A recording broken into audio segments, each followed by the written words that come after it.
Hello, hello, and welcome to another edition of Maximum Growth Live. I'm one of your hosts, Jay Ruane, CEO of FirmFlex, your social media marketing funnels for lawyers, as well as managing partner of Ruane Attorneys, a civil rights and criminal defense firm here in Connecticut. With me, as always, the grand poobah of all things digital marketing, my man, Seth Price, over there down in the greater DC area. He is one of the founding partners of Price Benowitz, your DC, Maryland, Virginia, and South Carolina lawyers, as well as one of the founders of Blue Shark Digital, SEO for lawyers. But it's not just SEO. They build websites, they do social, they do it all. Link building, I guess that falls under the rubric. Anyway, Seth, as usual, it's another week here live on Maximum Growth Live. So how's your week going? Going well, going well. We're hoping that the truckers don't disrupt everything. We got a bar mitzvah this weekend, and hopefully guests can get here. Nice. I'm sure it's all going to work out. It's all going to work out. I wish I could be there with you. I've got my daughter at a dance comp, and it's just, these weekends get really sort of, when you got little kids. It's a combination. That plus we're seeing with all the canceled stuff that every weekend has like 3 events. It's unbelievable. You can't keep up with it. And my biggest problem is I had 2 very reliable babysitters, both who picked up and moved to Florida during COVID. And so now that things are reopening, I've got no extra hands on deck. So that's been a little problem for me. So, I had a life moment. I'll tell you about when I was a baby lawyer at Cravath, working these printers all night. And there was this badass woman. She was unbelievable. She was, she was mean. She was tough. She was top of her game in the M&A world.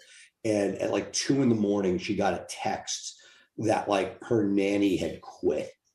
And you was seeing somebody who was just tough as nails, just collapse like that. Like she could take on like Sony, and she could take on Russia. She could take on Russia like this week. But that anyway. So I feel your pain. So anyway, what's going on with you? What's on your mind? So interesting came up this week. Interesting question came up, and I thought it'd be a great topic for us to discuss on the show because I think you and I wouldn't necessarily have the same answer to the question. And the question was posed by a workers' comp lawyer here in Connecticut, Jim Aspel. And Jim's question was, I've got sort of everything happening.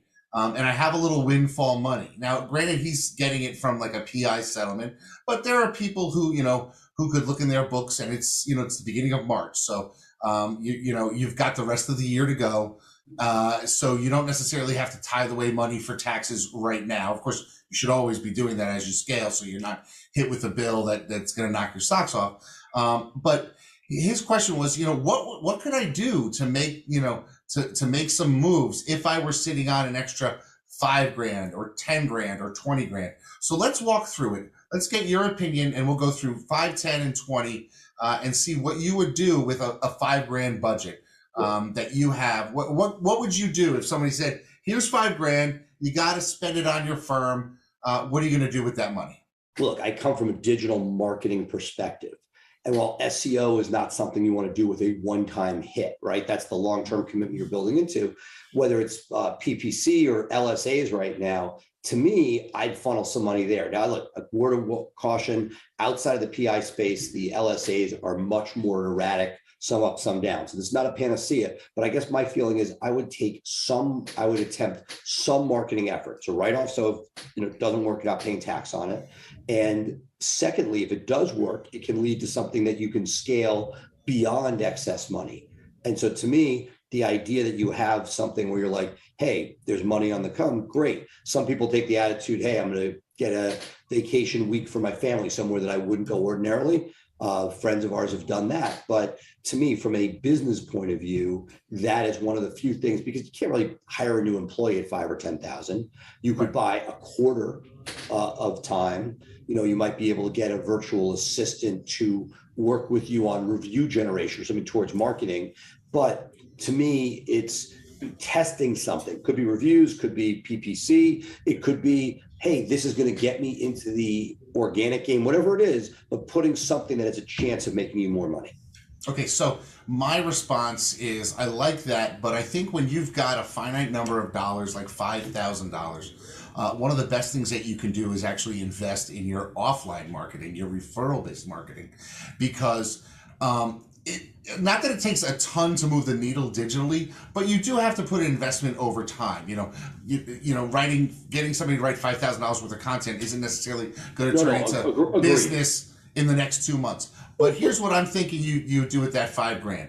If you took the time to set up lunches and dinners with people who have referred you in the past, and maybe make relationships with people who you're looking to get referrals from in the near future, you could develop some deeper relationships with people. And I think with $5,000, you could do some really nice dinners, some really nice lunches, maybe send out some referral gifts, or take some people to some ball games once Major League Baseball signs and is able to and we're able to get in front of a field there.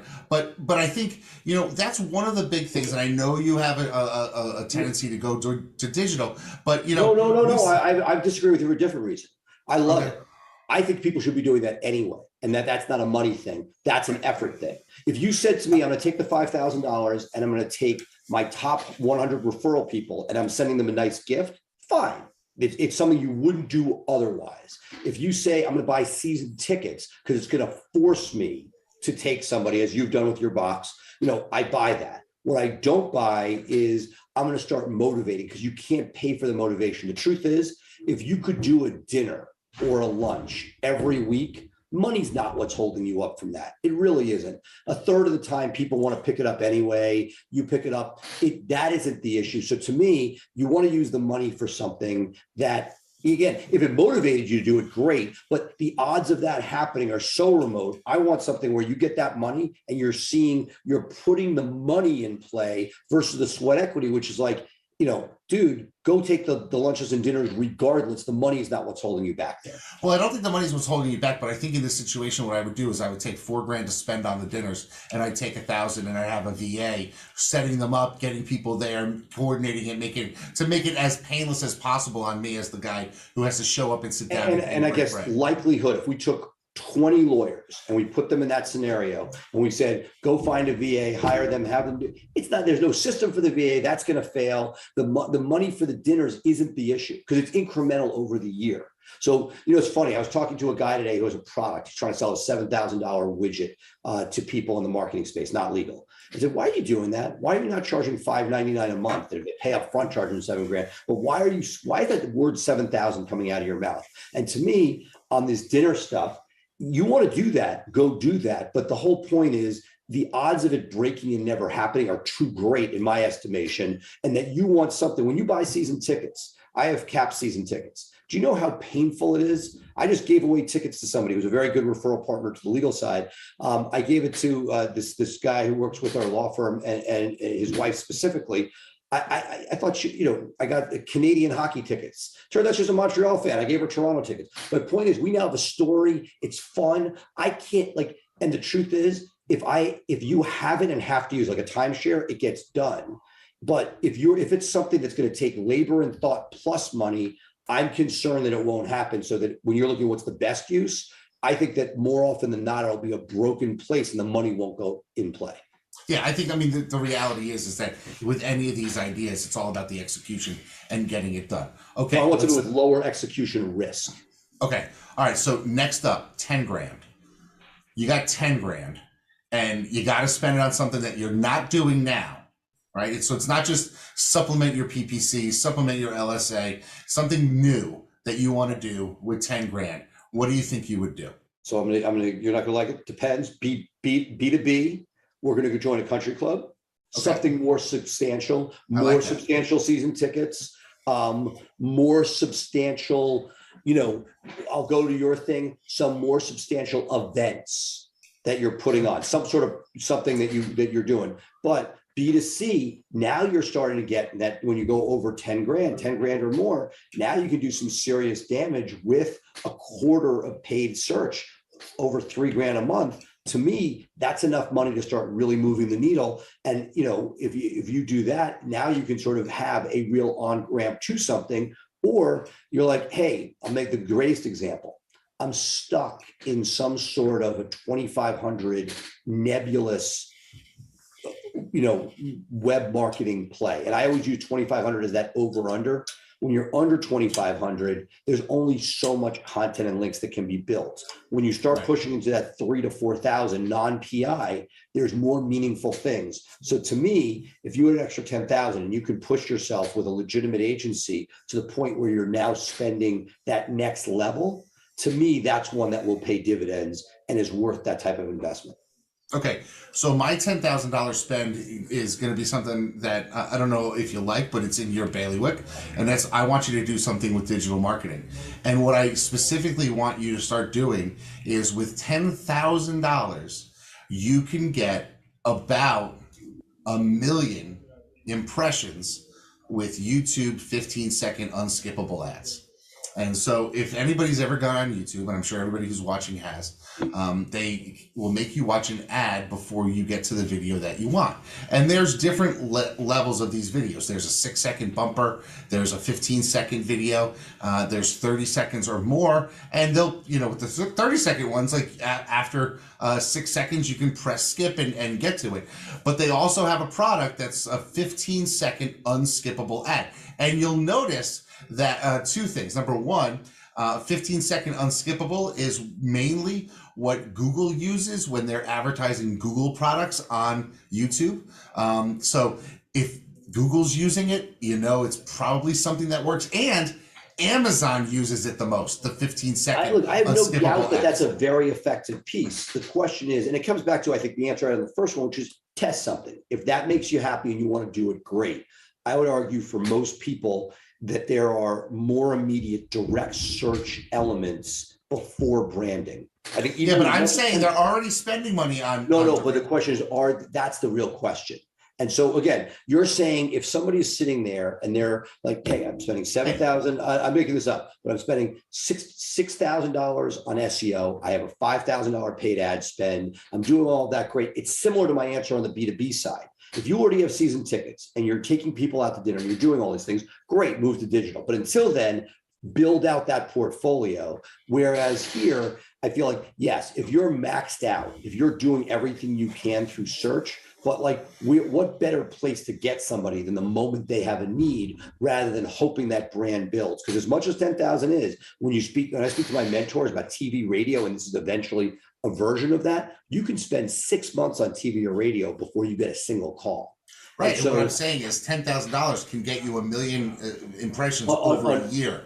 Over a year. So you could set this up, and there are services out there.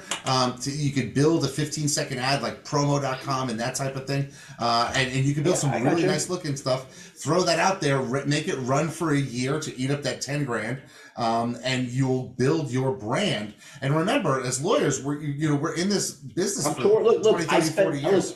I spend $3,000 a month on brand, right? Yeah. I do it. I can't tell you that I can't tell you what amazing value it is. The firm does fine. Is it because of that? I don't see it. Hey, look, I do it because still runs ads. I'm sorry? Coca-Cola still runs ads. Everybody knows what Coca-Cola is. But that's different. They already know it. They're reinforcing something already there. I'm a schmuck lawyer, schmuck law firm, and I'm sitting there. And it's funny. Look, I you know what I would say? The other piece that I personally am working on, I think you'll agree with this, is making sure that your retargeting is maxed out.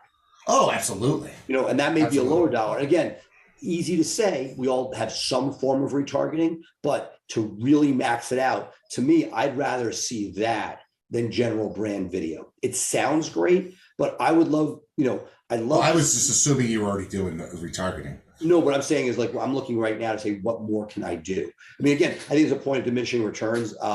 There was a marketing guru, not outside the legal space, who's like, here's my, webinar on retargeting. And I just clicked on their site just to check it out. It's unbelievable. If you want to saturate retargeting, it's almost too much, maybe too much for a lawyer. You don't really want, somebody like calls you for a sex offense and all of a sudden ads are popping everywhere. Not that you can really do it, but the idea being you can saturate. And I'll test it out. I want you to check this out. We're going to be maxing it out. The two basics, Facebook and Google obviously are there, but there are all these third-party platforms that go beyond. I'm just giving another. I used to use a company called Retargeter. Early on in the retargeting days, I would go to like $99 banners. I don't even know if these companies are still out there. I should look them up after we get off this. But retargeter, I would do banner ads, and I would use that because Google really doesn't want display ads to retarget for lawyers, because Google hates lawyers, and so they don't want somebody getting up and getting on a computer and seeing a divorce lawyer or DUI lawyer coming up on a web page that has banner ads and cause problems in people's homes and that type of thing. So Google doesn't allow us to retarget. I mean, you could always set it up, but it eventually will get shut down. And it's been, it's got to have been 9-10 years since they sort of took that hard line. It was great when it first started, and I love doing the retargeting. One of the cool things you can do, though, is retargeting on Facebook, and I'm a huge proponent of retargeting on Facebook. And one of the things I love to do is the minute somebody hits our website, and depending on what silo of our website they go on, they're going to see reviews in a carousel of our practice areas. They're also going to be served up a season of our podcast that focuses on their thing. So retargeting is really good. And here's a pro tip for people in the B2B community. What you can do is actually target people on LinkedIn, but because LinkedIn's so expensive, you then retarget them on Facebook. So you really go cross-platform. So the initial ad on LinkedIn gets them to click through to your website. And then once they're on your website, you cookie them. And then when they're on Facebook, with that Facebook pixel, you can run in their feed. And so that you see them ubiquitous, you see them everywhere. And so for B2C, it's better because, for B2B, it's better because the retargeting cost on Facebook is so much less than the retargeting costs on LinkedIn. LinkedIn retargeting costs are ridiculous. There's a value to them if you're in the B2B space. Okay, last question I have for you then is, $20,000. What do you do if you've got $20,000 burning a hole in your pocket? What would you do? See, the part of it is I don't love the concept of burning a hole in your pocket, right? I just, meaning to me, this is sort of the small time thinking that you're basically, okay, now I'm another level. And as that happens, the question is, what are you budgeting for? Is this a one-time payout? Okay, I'll play you along, Jay. So then you just, then you have the option to spread your potential tests out. You can spend $5,000 on the brand. You can put $5,000 into paid search. It allows you to A/B test 3 or 4 different forms of marketing trying to get there. It's the idea that it's, again, I'm conservative, so part of it is stuff evens out, and part of it is I like to be working purposefully, not pushing yourself to spend that extra money. That said, it's awesome. Basically, whatever it takes to push you to the next level, the A/B test stuff. I know for myself, way back in the day, spent $1,000 on Facebook ads. It worked, went to 2, went to 4, went to 8. 8's too much, wasn't getting the return, went back to 4. That's how I, did a lot of different spends. Avo, right? We spent a lot of money on that, built it up. One day we're like, okay, we're not seeing it, it comes way, way down. And continuously testing everything you can. Okay, for me, I'm going to go offline and say, I think if you have $20,000 that you could actually invest in something, I think it's time to bring somebody into your office to help you with your video game. We all know that video really helps. Videos get, people are devouring video. I think you can find somebody part-time who's going to be able to identify the things that you need to put on video, help you get the video appointment set up, get the editing done, all of those things. It may be a combination of 2 people or just one, but I'll give you another perspective. You're with 20 grand with the right person at the right level, you may be 4 to 6 months of video. Yeah. And then, just like, testing. So to me, I don't think this is like, again, the issue is they're different skills. And so it may be 3 months of shoot plus some offshore editing, whatever it takes. But yeah, I like that a lot. Look, it could be that. I think it's because most of the videos you're gonna film in your first 90 days are gonna be evergreen, dude. And so That's the thing that's freaking awesome. You're not reactive to what's going on. What you're doing is you're actually creating a base that you're going to wind up. It's interesting. I don't know if everybody knows, but I had a problem back in January where Google shut down my YouTube channel, and I had to fight to get it restored, and it took a little while. But the interesting thing is, I went back into some of my videos, and if you go back to when I started doing video, right when YouTube started, I had videos with 19, 40, 93,000 views that I haven't looked at in Right. in Well, 15 two things, years. and this is the most painful part, which is you have the numbers on it, so you're not getting rid of it. Some of it's the biggest crap. You did it years ago. It doesn't look good, doesn't sound great. You know, our earliest videos were literally like hostage videos, proof of life, where you're holding up the news. There's a cement wall behind the person speaking. We've raised our game in the intervening time. You know, two things, and this is sort of like, let's bring it back to reality. Yes, it's great when it's you, but when you're busy and you're like, hey, I'll have my associate do something. One of the most painful things I've had over the years is when the associate leaves, what do you do with the videos? Some of them sort of stay up. If they go, it's nebulous. It's not ideal. Generally they come down. So, and the worst part is Murphy's Law. I have found that the people that were most excited about doing the videos are not always the long haulers. We have plenty of people. I have 8, 9, 10, 10, 11, and 12-year people, lawyers in my firm, right? So are those the people sitting doing kick-ass videos all the time? Absolutely not. Some of those people were 12 years old in their first videos, it seems like. And so it is a constantly evolving thing. So yes, love it, but know that it should be done with easier advice to give than to take, with a little bit of thought. You know, everybody would love to have the Grungo Colorulo, you know, sort of fun video series. I have struggled because I have a guy doing the evergreen content. It's not enough to justify full-time, in my opinion. I've really struggled, and recently had a breakthrough pushing him to do some form of casual video. And it's easy to say, yes, we're going to do this. It's the creative part is a lot harder, and who's going to own that? And so getting a cost-effective videographer very often may or may not come with somebody who has that inspiration to help you do that, because a lot of us don't have it. There are two different rules. I remember we were at a John Fisher mastermind when you were in town, in DC, and these people were, this is when like the iPhones were all the thing and people were doing video, and people were sitting there shooting nonsensical videos on the street. And in one sense it was nonsensical and it was like, this is stupid. But on the other hand, it was something. And part of it is just reps, just like Kobe used to talk about, you know, practice. So it's like, I love the idea of doing something. I have found it more challenging. So I did this. I took Jay's advice. I listened to you. I watch our show. I listened to you. I got the videographer. And now it is definitely a grind. It is not just like season tickets. It's one thing to have season tickets. It's much, much harder to use them effectively. Oh, absolutely. I mean, everything is work. You know, that's one of the things. A lot of people are like, you know, they say, okay, once I get to this level, the work stops and I can just enjoy this. But, you know, the work really never stops on this thing. You may just have people to delegate work to and be responsible, but that's just, you're going to open up more time in your calendar for more things. You know, I could take that and pivot from that to our final topic, which is, look, I have this great intake team. You know, we listen. I'm buddies with Gary Falkowitz. I implement the best practices. And then we have a lead gen company that was working with us saying, you know, our ROI wasn't great. And our way too high a percentage were going to our answering service and instead of being answered by my 15-person team. And I'm just saying, like, it is the sooner that we realize, and, you know, 2 steps forward, 1 step back. There are moments when you are thrilled it's working.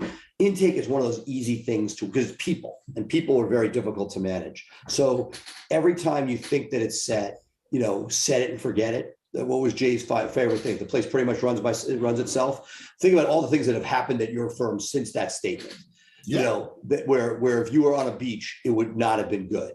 So my point is, it is a constantly evolving piece, and I would argue that one of the most, you know, delicate spaces to deal with is intake, because it is not just like a website. Every once in a while you look at it, you're like, who approved that page, or what? How did this happen?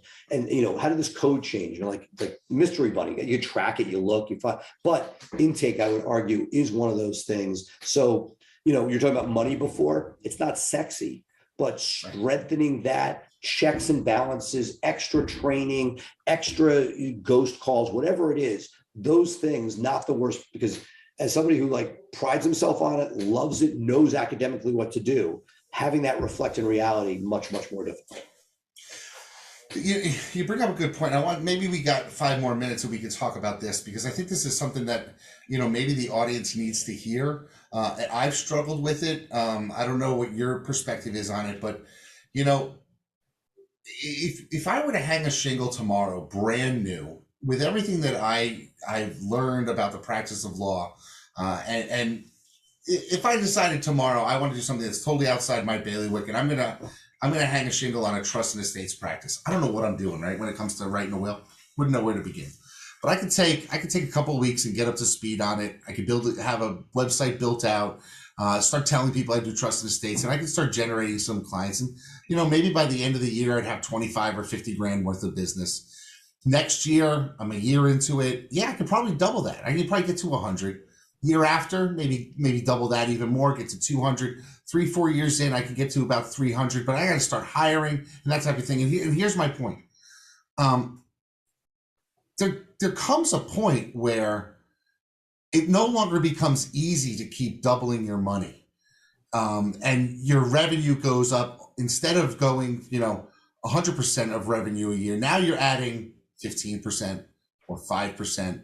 I mean, there's only so much bandwidth in your market necessarily. I think you bring up a bigger question, which I love, and we talk about in different ways on the show. But I'll take it from two perspectives, right? The first is, as you add scale, right? I've scaled more than most in our B2C space. There's expense that comes that you don't think about. I look at it like if you've ever had a rental property, you got one and you want to check on it, you go down the street, you check on it, no big deal. You get 10, all of a sudden you need somebody to do showing. You can't get to every showing when a place needs to be rented. You can't get to every repair. You start, and then you have people. Well, now at some point you have 20 or 30 rental doors, and all of a sudden you need 2 or 3 people. Who's going to manage them? And what you forget is, it's not just that you need 3 maintenance guys, hypothetically, at some point. You need somebody that's a little plumbing, a little electric. You now need a person to supervise them, who you want some stability, because they now have institutional knowledge, they know what's going on despite J systems. The same thing happens in law firms, that as you scale, there's incremental costs. Like one of those things that I have held off as long as possible, stuff like HR, the moving beyond like an office manager, but to somebody, a real person who has thought and can substitute for your judgment. Judgment doesn't come inexpensively. And so each of those things exponentially adds cost and brings down margin. I'll give you the flip side of this. I see this from the marketing side. So you're talking about somebody just starting out. Let's take somebody who's been in business. They're doing criminal, and they're doing $400,000 a year. And that $400,000 a year is something that is basically with them and an assistant. It's nice and profitable. They're taking home, I'm making this up, let's say $250. They come to me and they say, hey, I'm interested in digital marketing, working my ass off. I'm like, if you're working your ass off and you want to now add, let's make this conservatively, $50,000 in SEO, and you don't have an associate, and you're going to add an associate, and let's say you get lucky and you pay the associate 60, but as we talked about other shows, that number goes up quickly. And let's say short term, you get a 3-to-1 return through paid search, or you're doing organic, and before it pops, a 3-to-1 return. Then all of a sudden, you're doing all this extra work, all this management, all this risk for an extra $50,000. That's not nothing, but after tax, you're talking about what, $34,000? And again, that's real money, but is the juice worth the squeeze? And I find that most people, when I'm talking from the marketing point of view, I counsel them not to do that, because unless they have desire to go to $1 million and they get 1 or 2 associates along the way, fine. But the idea that you're just going to incrementally grow that very often is a break point that, unless you scale to 2 or 3 associates, it's much harder to justify that additional expense. I agree, and that's one of the biggest challenges I have seen with the 2-person firm or the solo firm, is that they say, okay, we're gonna really go all in on this, but it's just not necessarily, they have to think of the long haul and the cost that you have to sink into it to get over that hurdle, to get over that hump. And I think it's certainly something that people need to consider. All right, so I think that's going to do it for us, Seth. A really interesting show. I'm glad we got some of your feedback on some of those price point things early on, and obviously we like to talk about growing. Folks, if you ever want to follow us, you can do so. Watch us live every Thursday here online. Thursday, 3 p.m. Eastern, 12 p.m. Pacific on Maximum Growth Live, also available in my Systems Facebook group. If you'd like to know about systems, please join us. It's called Systemizing Your Law Firm for Growth. And we're also syndicated on the Mastermind Experience, John Fisher's group. So if you're part of that, you're probably watching the show live right now. Of course, if you want to take us on the go, you can find us wherever podcasts are available. Our podcast feed is available under the name Maximum Growth Live. It's got a gray cover for our 2022 season. It's our third season doing the show. Seth, any final words? No, looking forward to a great weekend and catch up next week. Awesome. Thanks, folks. We'll see you next week. Bye for now.